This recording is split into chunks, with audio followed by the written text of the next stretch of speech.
According to the reports, by 2020, an estimated 300 billion passwords are used by humans and machines worldwide. Now, this doesn't come as a surprise as more and more businesses and services are made available online each day. Now, generally, passwords are single line of defense between a user and a public network. And there are malicious actors or so-called hackers who are looking out for all sorts of loopholes which can let them penetrate into an account, be it social media or email or online banking, or it could be a vulnerable computer exposed to a public network.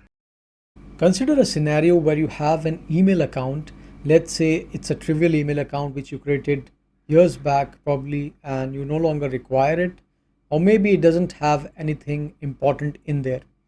Now, if such an account is compromised or the password is hacked or leaked, it wouldn't bother you that much and it would not set you in a panic mode probably because it wasn't important to you and you don't care much. All right. Now let's add some drama in it and say that the password which you were using for that particular account is being shared across multiple email accounts or social network accounts. Let's say you're using the same password for your Gmail, Hotmail, Yahoo, Facebook, Instagram, whatever. Now, this should raise some concern with you and it should definitely ring some bell and send you in a panic mode. Next step, you would probably change the password. You will go ahead and maybe close the account. And it's a big cause to worry. It's a big cause to worry.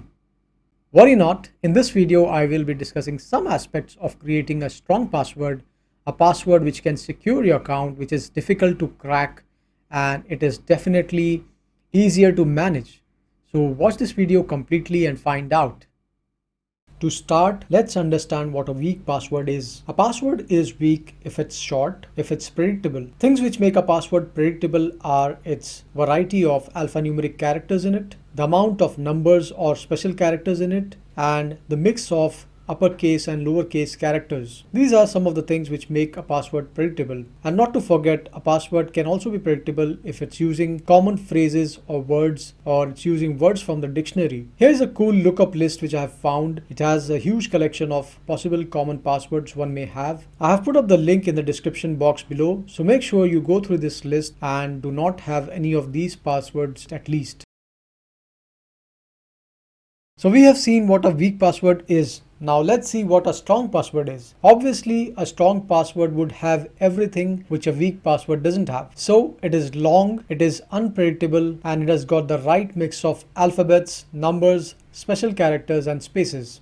Now, to have such a password which is complex and long enough, it is often difficult to remember. So we use what is called as a passphrase. Now, passphrases are basically combination of words, numbers, special characters, and they are kind of a sentence. So it makes things easier to remember. Okay, now we have created a complex password or a passphrase. But what if you have got multiple accounts and you need to remember passphrases for each of these accounts? How would you manage that? So here's tip number 1, using mnemonics. Using mnemonics, you can relate your passwords with some pattern which you can easily remember. In this case, I have got a sentence which I can relate to. Do subscribe and share. Hit the like button now. 1, 2, 3. So using mnemonics, I picked the first letter of each word and I also try to mix it with special characters. As you can see, I have used dollars and ampersand and as you can see, I have got mix of uppercase and lowercase characters. There are spaces as well, and I have also included number 1, 2, 3. So this is just an example. Now you can get as creative as you want, but thing to remember is that you should not reuse your passwords in multiple places. Tip number 2, why not use a tool which is available online and available for free, and it does the job of managing and remembering the passwords in a secure and a confidential way. So there are many password managers available online which can be of great help if used smartly. But let me warn you that nothing on the web is safe. So be very careful when you're choosing the tool. Make sure that it's credible and it's secure.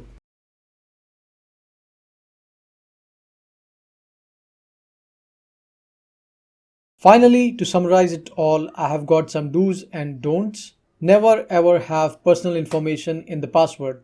In other words, never create your password based on your personal information, be it your phone number, be it your pet's name, be it your favorite color. Never ever have any kind of personal information in the password. Always use different password for different accounts. And make sure to use mnemonics to remember passphrases. It will make your things easier. It will make your life easier. You can also use password manager, but with caution. Don't use words from the dictionary. You have to be creative while creating a password. The more creative you are, easier it would become for you to manage and difficult for the hacker to crack it. Lastly, change your passwords frequently. Now, here are some of the basic tips which I have shared in this video. Make sure you follow it, make sure you implement it. And if you liked my video, make sure to subscribe to my channel. Hit that like button, share it as much as you can, and spread the word. Thank you for watching.